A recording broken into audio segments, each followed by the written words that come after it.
സൂര്യസമപ്രഭാ നിർവിഘ്നം കുരു മേ ദേവ ശുഭകാര്യേഷു.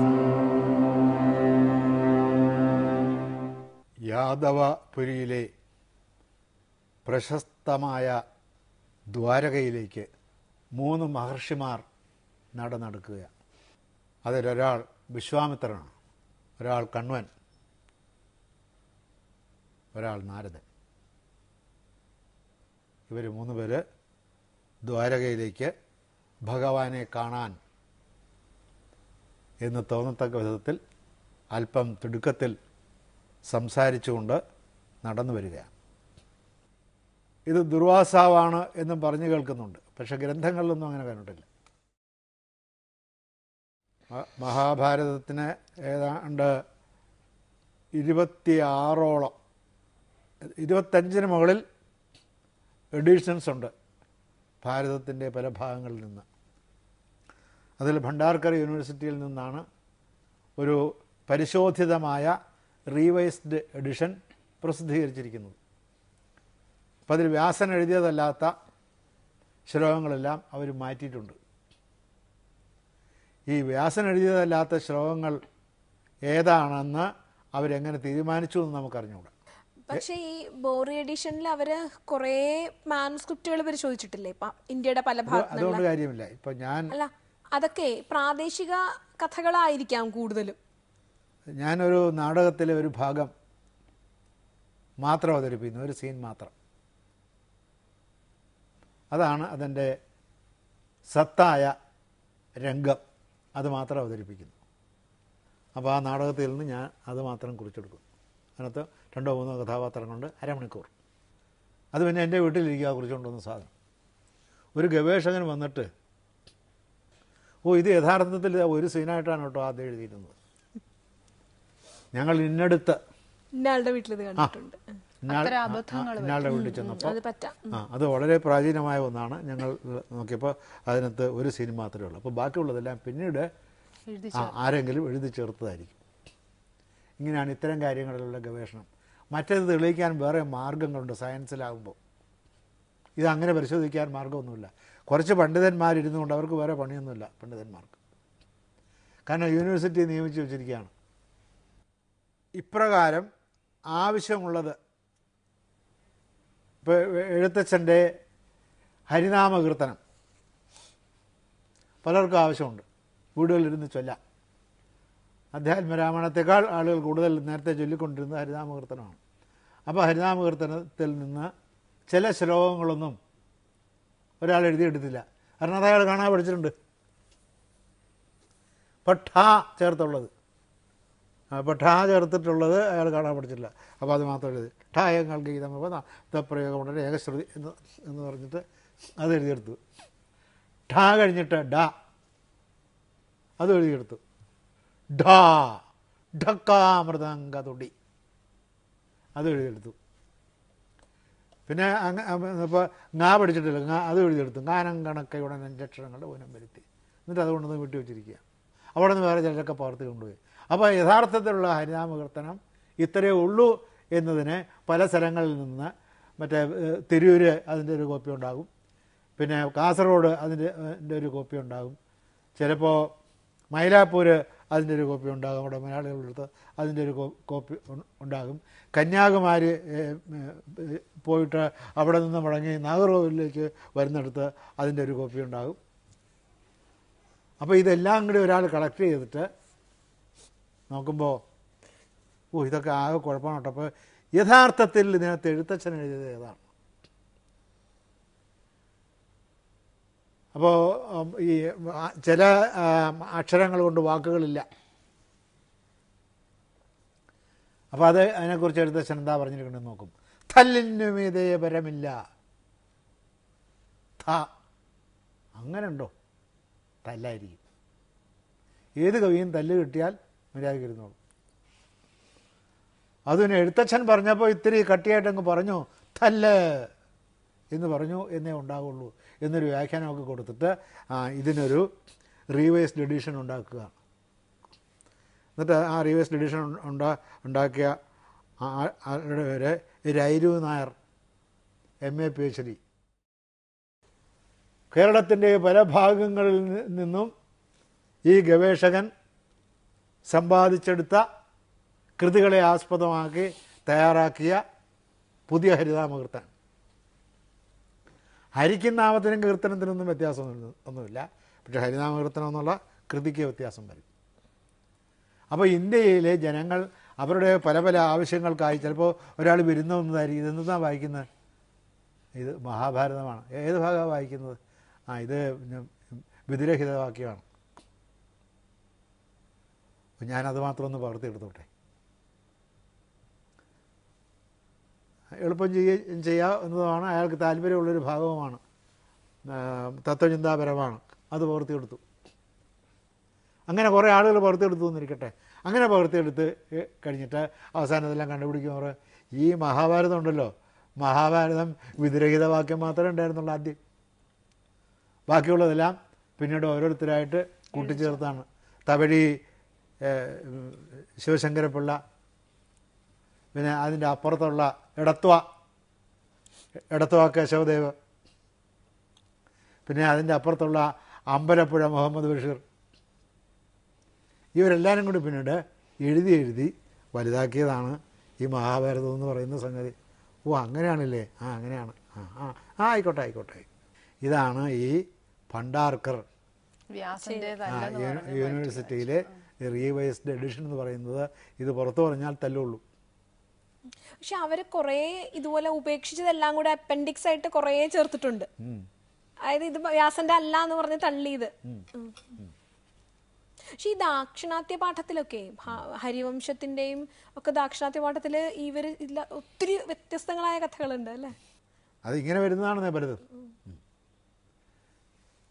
ഈ ശാന്തിപർവ്വത്തിലെ ഇപ്പോൾ ഉള്ള ശാന്തിപർവ്വത്തിൽ തന്നെ ഇത്തരം കഥകൾ വ്യാസൻ എഴുതി വയ്ക്കാമെങ്കിൽ പിന്നെ ഇവർ വ്യാസൻ്റെ ഇല്ലെന്ന് പറഞ്ഞ് ഉപേക്ഷിച്ചതുപോലത്തെ കഥകൾ എഴുതാൻ വല്ല പാടുണ്ടോ? അതിന് വ്യാസൻ്റെ ലക്ഷ്യം നോക്കണം, വ്യാസൻ്റെ വേദപഠനം നോക്കണം,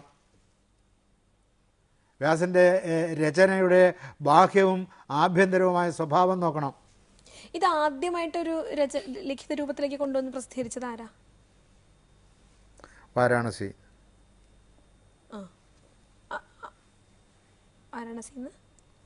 വാരാണസിയിൽ ഒരു പഴയ പ്രസ്സാണത് പ്രസിദ്ധീകരിച്ചത്. ഇന്നിപ്പോൾ നമ്മളൊരു മഹാഭാരതത്തിന്റെ ഒരു ആധികാരികമായ എഡിഷൻ വാങ്ങുവാണെങ്കിൽ ഏറ്റവും ആധികാരികം എന്ന് പറയുന്നത് യൂണിവേഴ്സിറ്റി എഡിറ്റ് ചെയ്തതല്ലേ ആധികാരികം എന്ന് പറയാനൊക്കെ ഉള്ളൂ. ബോറി തന്നെയാണ്. അപ്പോൾ അതാണ്. എത്ര വോള്യങ്ങളാണ് അതുള്ളത്? അത് 6 വോള്യമുണ്ട്. ഭയങ്കര ഡീലക്സ് എഡിഷനാണ്. അതിന് വലിയ വിലയുമാണ്. വ്യാഖ്യാന സഹിതമാണോ? വ്യാഖ്യാനമൊന്നുമില്ല, നോട്ട്സ് കൊടുക്കും എന്നുള്ളതല്ല. ഇത് അങ്ങനെ ഒരു കൃത്യം ഏറ്റെടുക്കാൻ യൂണിവേഴ്സിറ്റി തീരുമാനിക്കുകയാണ്. അപ്പോൾ അതിനൊരു കമ്മിറ്റിയെ നിയമിക്കും. ഇതിൻ്റെ പല രൂപങ്ങൾ പലയിടത്തിരിക്കുന്നവർക്കറിയാം. പിന്നെ അന്വേഷിക്കും എല്ലാ യൂണിവേഴ്സിറ്റികളിലേക്കും. അവിടെ ഒക്കെ ഇതിൻ്റെ ഏതെങ്കിലും തരത്തിലുള്ള രൂപങ്ങളുണ്ടെങ്കിൽ അറിയിക്കണം, ഞങ്ങളൊന്ന് കൊണ്ടുപോരാ. അങ്ങനെയാണ് തയ്യാറാക്കുന്നത്. ഇതൊരു ശാസ്ത്രീയമായ മാർഗമല്ല. യഥാർത്ഥത്തിൽ വ്യാസൻ എഴുതിയതെന്ന് പറയാവുന്ന ശ്ലോകങ്ങൾ മാത്രമായിട്ട് കണ്ടുപിടിക്കാൻ ഒരു തരത്തിലുള്ള ശാസ്ത്രീയ മാർഗവുമില്ല. ഇപ്പോൾ ഒരു ശ്ലോകത്തിൽ ലൂസ് കോമ്പസിഷൻ ആയിരിക്കും. അപ്പോൾ ഉടനെ അത് വ്യാസൻ്റെ അല്ലെങ്കിൽ ഇതിൻ്റെ ആശയം ഇതിൻ്റെ മുമ്പിലത്തെ ശ്ലോകത്തിലുണ്ടായിരിക്കും. അപ്പോൾ പിന്നെ ഇത് എഴുതേണ്ട ആവശ്യം എന്താണ്? ഉടനെ ആ ശ്ലോകം മാറ്റി. അതിപ്പോൾ വ്യാസനാണത് തീരുമാനിക്കേണ്ടത് എഴുതണോ വേണ്ടതെന്നുള്ളത്. വ്യാസൻ അത് എഴുതിയതിന് പ്രത്യേക കാരണം കാണും. ആ കാരണം ഇവർക്ക് മനസ്സിലായില്ലെന്ന് മാത്രമേ അർത്ഥമുള്ളൂ. വേറെ അർത്ഥമൊന്നുമില്ലാതെ. ഈ പണ്ഡിതന്മാരെന്ന് പറഞ്ഞാൽ എന്താണ്? ഒന്നും കിട്ടാഞ്ഞതുകൊണ്ട്, വേറെ വിഷയങ്ങളൊന്നും കിട്ടാഞ്ഞതുകൊണ്ട് സംസ്കൃതം എടുത്തു. സംസ്കൃതത്തിൽ യൂണിവേഴ്സിറ്റിയുടെ ജീവിതം ധന്യമാക്കേണ്ടതുകൊണ്ട് കുറേ ആളുകൾക്ക് ഫസ്റ്റ് ക്ലാസ് കൊടുത്തു. പിന്നെയും യൂണിവേഴ്സിറ്റിയുടെ ജീവിതം ധന്യമാക്കേണ്ടതുകൊണ്ട് കുറേ ആളുകൾ PhDക്ക് പോയി അവർക്ക് PhDയും കിട്ടി. ഇത്രയുള്ള കഥ. വളരെ സിമ്പിളാണിതേ. ഇതെന്തോ മഹാകാര്യമാണെന്ന് ആ യൂണിവേഴ്സിറ്റിക്ക് പുറത്തുള്ള ആളുകളൊക്കെ കൂടി വിചാരിക്കും. അവിടെ ഇങ്ങനെ ഇദ്ദേഹം ഇരുന്നുകൊണ്ട് ആപ്തയിരുന്ന് വാക്കങ്കർ ഇരുന്നു ആ അവരൊക്കെ പാശ്ചാത്യന്മാർ പറഞ്ഞത് ആവർത്തിച്ച് പറയും. ചിലയിടത്തൊക്കെ ഇവരുടെ എന്തെങ്കിലും വേണമല്ലോ എന്ന് വിചാരിച്ചിട്ട് ഇവർ ചിലതൊക്കെ കൂട്ടിച്ചേർക്കും അതിനകത്തേക്ക്, നേരത്തെ പറഞ്ഞതിൻ്റെ കൂട്ടത്തിലേക്ക്, ഈ പാശ്ചാത്യന്മാർ പറഞ്ഞതിൻ്റെ കൂട്ടത്തിലേക്ക്. അങ്ങനെയാണ് ഇത്തരം ഈ ഇപ്പോൾ കുട്ടിക്കൃഷ്ണമാരാരുടെ രഘുവംശം എടുത്ത് നോക്കിയാൽ താഴെ നിറയെ പ്രക്ഷിപ്തം എന്ന് പറഞ്ഞു കൊടുത്തിട്ടുണ്ട്. യഥാർത്ഥത്തിലുള്ളതിനേക്കാൾ കൂടുതൽ പിന്നീട് എഴുതി ചേർത്തു വേറെ ഏതോ മാരാന്മാരെഴുതി ചേർത്തതാണെന്ന് തോന്നത്തക്ക വിധത്തിൽ ആണ് അദ്ദേഹം ഓരോന്നും ഇങ്ങനെ എടുത്തെടുത്ത് പറയുന്നത്. എല്ലാം പ്രക്ഷിപ്തമാണ്. എന്താണ് ആശയങ്ങൾ വന്നുപോയി. കവിത എന്ന് പറഞ്ഞാൽ എന്താ ആശയമാണോ? ഇങ്ങനെയാണ് പല തരത്തിലുള്ള കൃതികളും ഉണ്ടാകുന്നത്. അപ്പോൾ ഭാരതം പോലെ വ്യാപകമായി കിടക്കുന്ന ഒരു പ്രദേശത്ത് നിന്ന് ഈ സംസ്കൃത വിദ്യാഭ്യാസത്തിന് അനൗപചാരികമായ അടിത്തറ ഉണ്ടായിരുന്ന ഒരു സ്ഥലത്ത് ഇതിലെ പല ഭാഗങ്ങളും പല ആളുകളും പലയിടത്തും കുറിച്ചുകൊണ്ട് പോയി പല തട്ടുമ്പുറങ്ങളും അത് കിടപ്പുണ്ടാകും. അതെല്ലാമാണ് ഈ മാന്തി എടുക്കുന്നത്. അപ്പോൾ അന്യോന്യം വ്യത്യസ്തമായ ഒരുപാട് കഥകളുണ്ടാകും. ഇതെല്ലാം കൂടി അന്നത്തെ കാലത്ത് ഇതെല്ലാം കൂടി എഴുതിയെടുക്കുക എന്ന് പറഞ്ഞാൽ ഇത് ശരിക്കും എഴുതാൻ തന്നെ 3 വർഷം എടുത്തു. ആണോ? 3 വർഷം എന്നാണോ പറയണേ? അത് മഹാഭാരതത്തിലെ തെളിവുകൾ പറയുന്നുണ്ട്. മഹാഭാരതത്തിൽ തെളിവുകളല്ല, മഹാഭാരതത്തിൽ 3 വർഷം കൊണ്ട് എഴുതി തീർത്തു എന്ന് പറയുന്നുണ്ട്. അത് തെളിവായിട്ട് സ്വീകരിക്കുക എല്ലാവരെയും മാർഗമൊന്നുമില്ല. 3 വർഷം എടുത്തു. 3 വർഷം ഈ ഗണപതി ഓല തിന്നാൻ പോവാതെയൊക്കെ അവിടെ. അപ്പൊ വേണമെങ്കിൽ ഒരാൾക്ക് വായിക്കാൻ ശ്രമിച്ചാൽ 3 വർഷം കൊണ്ട് മുഴുവൻ തീർക്കാം. വായിച്ചാൽ 3 വർഷം ഒന്നും വേണ്ട, നന്നായി വായിക്കാൻ 2 മാസം കൊണ്ട് വായിച്ചു തീർക്കും. ഭക്ഷണം കഴിക്കാൻ എഴുന്നേറ്റ് പോവുക, പിന്നെ എത്ര നേരം കിടക്കുക, രാത്രി ഒരു മണി വരെ ഇരുന്ന് വായിക്കുക, എന്നിട്ട് പിന്നെ എഴുന്നേൽക്കുന്ന ഇത്തിരി വൈകിയാലും കുഴപ്പമൊന്നുമില്ല. അല്ലെങ്കിൽ 5 മണിക്ക് എഴുന്നേൽക്കുക, ഇത് നിത്യകർമ്മങ്ങളൊക്കെ ചെയ്യുക, ഭക്ഷണം കഴിക്കുക. ഭക്ഷണം പ്രധാനം.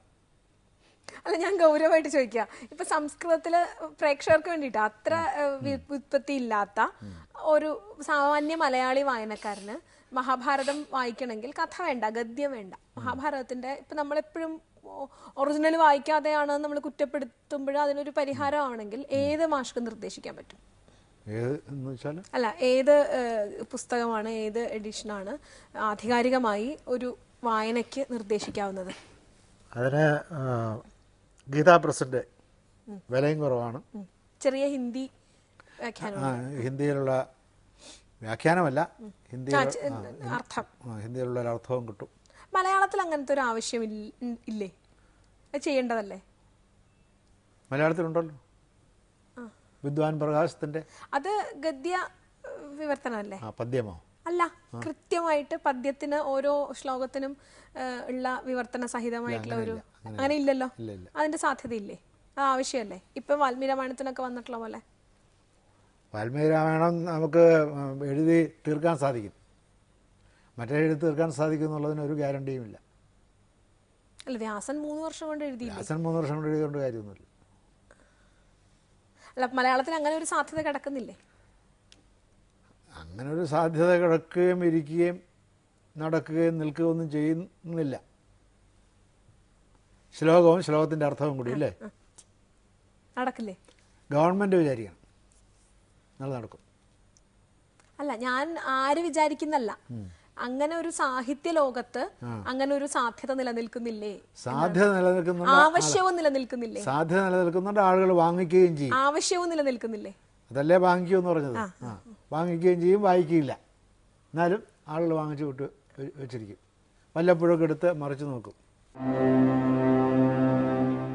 വിശ്വാമിത്രനും നാരദരും കണ്വനും കൂടി ദ്വാരകയുടെ വലിയ പ്രവേശന കവാടത്തിലൂടെ അത്ര സുഖകരമല്ലാത്ത, അത്ര ആഹ്ലാദകരമല്ലാത്ത, അത്ര പ്രസന്നമല്ലാത്ത ഒരു മുഖഭാവത്തോടു കൂടി അവർ ദ്വാരകയിലേക്ക് പോവുകയായിരുന്നു, പ്രവേശിക്കാൻ പോവുകയാണ്. അപ്പോൾ മുകളിൽ നിന്നുകൊണ്ട് സാരണൻ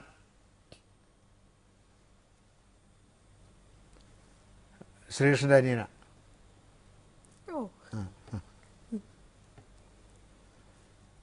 സാരണൻ, ബഭ്രു, ഒരാളുടെ പേരാണേ, രണ്ട് കുഞ്ഞിനെ കാണിക്കുന്നതല്ല. ബഭ്രുവാഹൻ എന്ന് വേറൊരാളുണ്ടായിട്ടുണ്ടല്ലോ. അതുണ്ടായിരുന്നു. ബഭ്രു, സാമ്പൻ, ഗദൻ, ഗതയുള്ളവനല്ല, ഗദ്ഗദൻ, ഗദൻ, ഇവരെല്ലാവരും കൂടി അപ്പം തന്നെ പെട്ടെന്ന് കൂടി ആലോചിച്ചിട്ട് നമുക്ക് മഹർഷിമാരെ ഒന്ന് കളിപ്പിച്ച് കളയാം, അതിനൊരു വഴി പറ. അപ്പോൾ ദ്വാരകയിലെ ഒരു നാടക സംഘമുണ്ട്. ശ്രീകൃഷ്ണനാണ് അതിൻ്റെ സംവിധായകൻ, അതെ, പ്രൊപ്പറേറ്റർ. നാടക സംഘമുണ്ട്. ആ നാടക സംഘത്തിലെ സ്ത്രീ പാർട്ടുകാരനാണ് സാമ്പൻ. സാമ്പൻ. സ്ത്രീകളുടെ സൗന്ദര്യത്തെ പോലും അധക്കരിക്കുന്ന വിധത്തിലാണ് അദ്ദേഹം സ്ത്രീ പാർട്ട് കെട്ടി വന്നാൽ കാണുക. അപ്പോൾ സാമ്പനോട് പറഞ്ഞു, സാരണൻ പറഞ്ഞു, എടാ ഒരു കോള് വന്നിട്ടുണ്ട്. എന്ത് കോള്? ഇതാ അങ്ങോട്ട് നോക്ക്. അപ്പോൾ മുനിമാർ നടന്നു വന്നു. അല്ലാതെ തന്നെ ഇവർക്ക് മുനിമാരോട് ഉത്സവമാണ്. അത് പൊതുവെ യാദവന്മാർക്ക് പൊതുവെ മുനിമാരോട് പുച്ഛമാണ്. എന്താ അങ്ങനെ ഒരു മനോഭാവം വരാൻ? ഐശ്വര്യ മതം ഒക്കെ കൊണ്ടാണോ? ആ, കൃഷ്ണൻ കൂടെയുള്ള എന്താ അഹങ്കാരം? ഐശ്വര്യ മതം. പിന്നെ ഇവര് ഉന്നത ശ്രേണിയിൽപ്പെട്ടവരായിട്ടും ഉന്നത ശ്രേണിയിൽപ്പെട്ടവരാണെന്ന് അംഗീകരിക്കുന്നില്ല. അതിൻ്റെ ദേഷ്യം ചില്ലറയല്ല.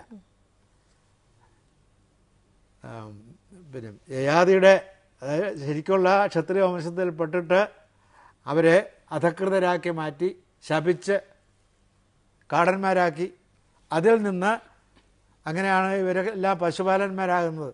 രാജ്യത്തിന് വെളിയിലാണ് ഇവർക്ക് സ്ഥാനമേ, രാജ്യത്തിൽ പ്രവേശിക്കാൻ പാടില്ല. അപ്പോൾ അങ്ങനെ വന്നപ്പോൾ ജീവിതമാർഗമായിട്ട് അവർ പശുപാലനം ഏറ്റെടുത്തു. അങ്ങനെയാണ് ഇവർക്ക് ഇടയന്മാർ എന്ന് പേര് വന്നത്. ഇടയന്മാരുടെ തരത്തിലുള്ള ജീവിതമല്ല, അവരുടെ തരത്തിലുള്ള ആശയമല്ല, അവരുടെ തരത്തിലുള്ള വിദ്യാഭ്യാസമല്ല, അവരുടെ തരത്തിലുള്ള ബുദ്ധിയല്ല ഇവർക്കുള്ളത്. പക്ഷേ എങ്കിലും അവർ ജാതിയിൽ താഴ്ന്നവരാണ്, ഭ്രഷ്ടന്മാരാണ് എന്നുള്ള പേരോടുകൂടിയാണ് എപ്പോഴും സ്വീകരിക്കുന്നത്. ഇവർക്ക് എല്ലായിടത്തും രണ്ടാം നിരയിലാണ് സ്ഥാനം. എവിടെ ചെന്നാലും, വിവാഹത്തിന് ചെന്നാലും രണ്ടാം നിരയിൽ സ്ഥാനം, വേറെ എന്തെങ്കിലും കാര്യത്തിന് ചെന്നാലും രണ്ടാം നിരയിൽ സ്ഥാനം. അപ്പോൾ ഇതിൻ്റെ എല്ലാം തിളയ്ക്കുന്ന അമർഷമുണ്ട്. അപ്പോൾ അതുകൊണ്ട് ലോകത്തിൽ സമൂഹം ബഹുമാനിക്കുന്ന ആരെ കണ്ടാലോ അവരെ കൊച്ചാക്കാനുള്ള ശ്രമം ഇവരുടെ ഭാഗത്തു നിന്നുണ്ടാകും. അതുകൊണ്ടാണ് അവർ ആ പറയുന്നതിൽ നിന്നും അവരുടെ പ്രകടനത്തിൽ നിന്നും മുനിമാരോടുള്ള പുച്ഛം അവർക്ക് വളരെ വ്യക്തമാണ്. എന്താ അങ്ങോട്ട് നോക്ക്, എന്നാ വിശ്വാമിത്ര മഹർഷി വരുന്നുണ്ടെന്നല്ല പറയുന്നത്. അപ്പോൾ ഇവർ മൂന്നുപേരും കൂടി നടന്നു വരുന്നു. നിന്നെ പെൺവേഷം കെട്ടിച്ച് അവരുടെ മുമ്പിൽ കൊണ്ട്, അപ്പോൾ എന്ന് വെച്ചാൽ ഈ മുനിമാരുടെ പ്രവചനങ്ങളിലും അവരുടെ സിദ്ധിയിലൊന്നും ഇവർക്ക് യാതൊരു വിശ്വാസമില്ലെന്നാണ് എൻ്റെ അർത്ഥമേ. അങ്ങനെ നിന്നെ പെൺവേഷം കെട്ടിച്ച് അവിടെ കൊണ്ടുപോയി നിർത്തിയിട്ട് ഞങ്ങൾ ചോദിക്കും, മഹാമുനി ഇവൾ ഗർഭിണിയാണ്, എപ്പോൾ പ്രസവിക്കും, പ്രസവിക്കുന്ന കുഞ്ഞ് ആണായിരിക്കുമോ പെണ്ണായിരിക്കുമോ എന്ന് ചോദിക്കും. അപ്പോൾ നീ അതനുസരിച്ച് ഭക്തിരസം മുഖത്ത് വരുത്തിക്കൊണ്ട് നീ അഭിനയിച്ച് നിന്നോളണം. ഏറ്റു കളിയില്ലാത്ത ദിവസമായിരിക്കും പറഞ്ഞു, ഏറ്റു. അങ്ങനെയാണ് മൂന്നുപേരും കൂടി ഇത് ദ്വാരകയുടെ പ്രധാന കവാടത്തിൽ അവിടെ ചെന്ന് സ്വീകരിച്ച്, അപ്പോൾ യാതൊരു ബഹുമാനമില്ലാതെയാണ് ഈ ബഹുമാനം കാണിക്കുന്നത്. അപ്പോൾ മുനിമാർ തമ്മിലൊന്ന് നോക്കി സ്വീകരിച്ച് അകത്തേക്ക് കൊണ്ടുവന്നിട്ട് പറഞ്ഞു, മഹാമുനെ, വിശ്വാമിത്രനോടാണ്, മഹാമുനെ ഇവളൊരു സുന്ദരിയായ സ്ത്രീയാണ്, ഗർഭിണിയായി. ഇവൾ എന്ന് പ്രസവിക്കും? പ്രസവിക്കുന്നത് ആൺകുട്ടിയെ ആയിരിക്കുമോ പെൺകുട്ടിയെ ആയിരിക്കുമോ? ഇവൾ നാളെ പ്രസവിക്കും എന്ന് വിശ്വാമിത്രൻ പറഞ്ഞു. നാളെ രാവിലെ ഇവൾ പ്രസവിക്കും. ഇവൾ പ്രസവിക്കുന്നത് ആൺകുട്ടിയെ ആയിരിക്കും, ആൺകുട്ടിയെയുമല്ല പെൺകുട്ടിയുമല്ല, വലിയ ഒരു ഇരുമ്പലൊക്കെ ആയിരിക്കും ഇവൾ പ്രസവിക്കുന്നത്. ആ ഇരുമ്പലൊക്കെ കൊണ്ട് നിങ്ങളുടെ യാദവ വംശം ഉന്മൂലനത്തിന് വിധേയമാവുകയും ചെയ്തു. ഇതാ മതിയോ എന്ന് ചോദിച്ചു. അപ്പോഴാണ് വെറുതെ ആവശ്യമില്ലാതെ ചെന്ന് വെറുതെ നിന്ന മുനിമാരുടെ ക്രിക്കറ്റ് കുത്തി അവരുടെ വായിലിരിക്കുന്നത് കേട്ടു എന്ന് മാത്രമേ അപ്പോൾ വിചാരിച്ചുള്ളൂ. പക്ഷേ വ്യത്യാസം രാവിലെ പതിവിന് വിപരീതമായി സാമ്പൻ ഒരു ഇരുമ്പലൊക്കെ പ്രസവിച്ചു.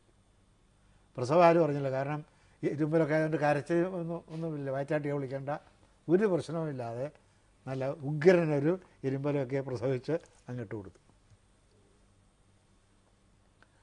അപ്പോൾ അത് സംസാര വിഷയമായി. ഇവർ എന്നിട്ട് ചെന്ന് ഭഗവാനെ കണ്ട് എന്തോ സംസാരിച്ചിട്ട് പോവുകയും ചെയ്തു. ആ കാര്യം വിശദീകരിക്കുന്നില്ല വ്യാസൻ. ഈ വിചിത്രമായ കഥാകൽപ്പനയിലെ ഒരു സാങ്കത്യം എന്താ? ഈ ഇവരുടെ മുനിമാരോടുള്ള പരിഹാസവും അതിൽ നിന്ന് ഇരുമ്പലൊക്കെ പ്രസവിക്കുന്നു എന്ന ഒരു അതിലേക്ക് വരുന്ന ഒരു നിങ്ങളുടെ വിനാശത്തിന് പൂജ്യപൂജാ വ്യതിക്രമം കാരണമായിട്ട് തീരും. ഇവർ വരുമ്പോൾ ഇങ്ങനെയല്ല ഇവരുടെ പെരുമാറേണ്ടത്. ഇപ്പം നമ്മുടെ ഇവിടെ വീട്ടിലേക്ക് നമ്മുടെ അച്ഛൻ്റെ അനിയൻ അല്ലെങ്കിൽ അച്ഛൻ്റെ സഹോദരി വരുന്നു. അച്ഛനും സഹോദരിയും തമ്മിൽ ഇത്തിരി അഭിപ്രായ വ്യത്യാസം ഉണ്ടാകുമായിരിക്കും. പക്ഷെ നമ്മളത് കാണിക്കാൻ പാടില്ല. നമ്മൾ വരുമ്പോൾ വലിയമ്മ വരുന്നു, അപ്പച്ചി വരുന്നു, അല്ലെങ്കിൽ അച്ചപ്പി വരുന്നു. അപ്പോൾ അച്ചപ്പിയെ വിളിച്ചുകൊണ്ട് പോയി അച്ഛൻ ഗവനിക്കുന്നില്ല ആരും കണ്ടിട്ടും. ചായ കൊടുക്കുകയോ ഭക്ഷണം കൊടുക്കുകയോ എപ്പോൾ വീട്ടിൽ നിന്ന് ഇറങ്ങി അച്ചപ്പിയുടെ മോഹമൊക്കെ വല്ലാണ്ട് വെയിൽ കൊണ്ടൊക്കെ കരിവാളിച്ച് പോയല്ലോ എന്ന് പറഞ്ഞാൽ നനഞ്ഞ തുണി കൊണ്ടുവന്ന് അതൊക്കെ ഒന്ന് തുടച്ച് അവരെ സുഖകരമായി ട്രീറ്റ് ചെയ്യേണ്ടത് നമ്മളുടെ ചുമതലയാണ്. അതാണ് പൂജ. പൂജിക്കേണ്ട ആളാണ് ഈ വന്നത്, അച്ഛൻ്റെ മൂത്ത സഹോദരിയാണ്. അപ്പോൾ അതിന് പകരം അച്ഛനുമായിട്ട് സുഖമല്ലല്ലോ, ഇറങ്ങിപ്പൊടി പുറത്ത് എന്താ പറഞ്ഞുകൊണ്ട് നമ്മുടെ അകത്തു നിന്ന് ചാടി പുറത്തേക്ക് വീണാൽ എന്തായിരിക്കും സ്ഥിതി? അച്ഛന് ആയിട്ടുള്ള പിണക്കം അവർക്ക് അത്ര വലിയ പ്രശ്നമായിരിക്കില്ല. നമ്മൾ പറയുന്നത് അവർക്ക് വല്ലാതെ കൊള്ളും. അത് പൂജാ വ്യതിക്രമമാണ്. അപ്പോൾ നിസ്സാര കാര്യം മുതൽ രാഷ്ട്ര സംരക്ഷണ കാര്യം വരെ ജനസംരക്ഷണ കാര്യം വരെ ഈ പൂജാ വ്യതിക്രമം സംഭവിക്കാം. അങ്ങനെ വന്നാൽ അത് നിങ്ങൾക്കും നിങ്ങളുടെ കുടുംബത്തിനും നാശമായിട്ട് ക്രമേണ സംഭവിക്കും. അതാണ് ഈ ഇരുമ്പലക്ക. അല്ലാതെ സാമ്പൻ പോയി ഒരു ഇരുമ്പലക്ക പ്രസവിച്ചു എന്നതിനർത്ഥമില്ല. അവരുടെ പ്രവൃത്തി അവർ തന്നെ ഒരു ഇരുമ്പലൊക്കെ ഉണ്ടാക്കി അന്യനെ കൊല്ലാൻ വെച്ചതുപോലത്തെ പ്രവൃത്തിയാണ് അവർ ആരോട് ചെയ്തത്? മുനിമാരോട് ചെയ്തത്. സപ്തഋഷികൾ ഭഗവാനെ കാണാൻ വന്നു എന്നും ഇതൊക്കെ പലര് പകർത്തെടുക്കുമ്പോൾ സംഭവിക്കുന്നതാണതേ എന്നും കഥയിൽ മഹർഷികളെ അങ്ങനെയും പറയുന്നുണ്ട്. ഈ വാൽമീകിയോട് രാമനാമം ജപിക്കണമെന്ന് ഉപദേശിച്ചത് നാരദനാണെന്നും സപ്തഋഷികളാണെന്നും ദുർവാസാവാണെന്നൊക്കെ തോന്നിയതുപോലെ പറഞ്ഞിട്ടുണ്ട്. അങ്ങനെ പറയുന്നത് പോലെ തന്നെയാണിത്. അപ്പോൾ ഇരുമ്പലക്ക എന്ന് പറയുന്നത് സംഹാരത്തിൻ്റെ ഒരു പ്രതീകമായിട്ട് നാം കണക്കാക്കണം. അതെങ്ങനെ സംഹാരത്തിൻ്റെ പ്രതീകമായി? പൂജ്യന്മാരായ ആളുകളെ പൂജിക്കാതിരിക്കുക, ധർമ്മം അനുഷ്ഠിക്കാതിരിക്കുക. പൂജ്യന്മാരെ പൂജിക്കുക എന്നത് ഒരു ധർമാനുഷ്ഠാനമാണ്. അപ്പോൾ ധർമാനുഷ്ഠാനത്തിൽ നിന്ന് വ്യതിചലിക്കുക, എപ്പോഴും എതിരായിട്ട് മാത്രം ചിന്തിക്കുക, എപ്പോഴും പ്രതികൂലമായിട്ട് മാത്രം ചിന്തിക്കുക. എവിടെ ദുഷ്ടത ചെലവാക്കാൻ സന്ദർഭം കിട്ടുന്നുവോ അവിടെയെല്ലാം ദുഷ്ടത ചെലവാക്കുക. ശിഷ്ടത പ്രകടിപ്പിക്കാൻ സന്ദർഭം കിട്ടിയാൽ ശിഷ്ടത മനഃപൂർവ്വം പ്രകടിപ്പിക്കാതിരിക്കുക. ഇതെല്ലാം കൂടി ചേർന്ന് ഉണ്ടാകുന്ന ഒരു ഫലമുണ്ട്. ആ ദുഷ്ഫലമാണ് എന്തായിട്ട് വരുന്നത്? ഈ ഇരുമ്പലൊക്കെ ആയിട്ട് വരുന്നത്. അതാണ് ഇരുമ്പലൊക്കെ കൊണ്ട് ഉദ്ദേശിക്കുന്നത്. ആ ഇരുമ്പലൊക്കെ കൊണ്ട് അതായത് ഒരു ജനവംശം അല്ലെങ്കിൽ ഒരു ഗോത്രം, ആ ഗോത്രത്തിൻ്റെ തന്നെ തെറ്റുകൊണ്ട് ചരിത്രത്തിൽ നിന്ന് നിഷ്കാസനം ചെയ്യപ്പെടും. ഒരു ജനവർഗം, ആ ജനവർഗത്തിൻ്റെ തന്നെ തെറ്റുകൊണ്ട് ചരിത്രത്തിൽ നിന്ന് നിഷ്കാസിതമാകും. ചരിത്രത്തിൽ സംഭവിച്ചിരിക്കുന്നതും അങ്ങനെയാണ്. അതിനെയാണ് ഇവിടെ ഇരുമ്പലക്ക എന്ന് പറഞ്ഞത്. അപ്പോൾ ഇരുമ്പലക്ക എന്താണ്? ഈ പ്രവർത്തിച്ചവരുടെ ദുഷ്പ്രവൃത്തി തന്നെയാണ്. അതാണ് ഇരുമ്പലക്കയായിട്ട് വരുന്നത്. അങ്ങനെ വരികയും ചെയ്തു.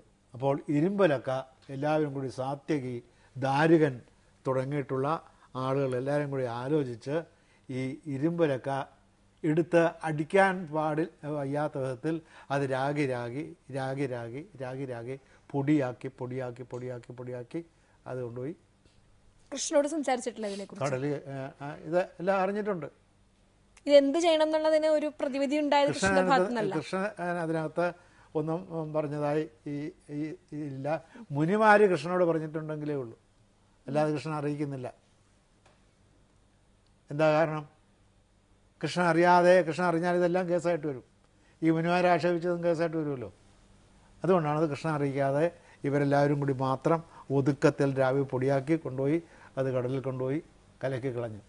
അത് കടലിൽ കലക്കിയാലും എവിടെ കലക്കിയാലും ആകാശത്ത് കലക്കിയാലും അത് കലങ്ങില്ല. അതവിടെ ആസുരമായ ചെടിയായി വളർന്ന ഏരകപ്പുല്ലായിട്ട് വാള് പോലെ ഇരിക്കുന്നതാണ് അതിൻ്റെ ഇല. ആയിട്ട് പെട്ടെന്ന് കടൽപ്പുറം നിറച്ച് ഇതങ്ങ് വളർന്നു നിന്നു.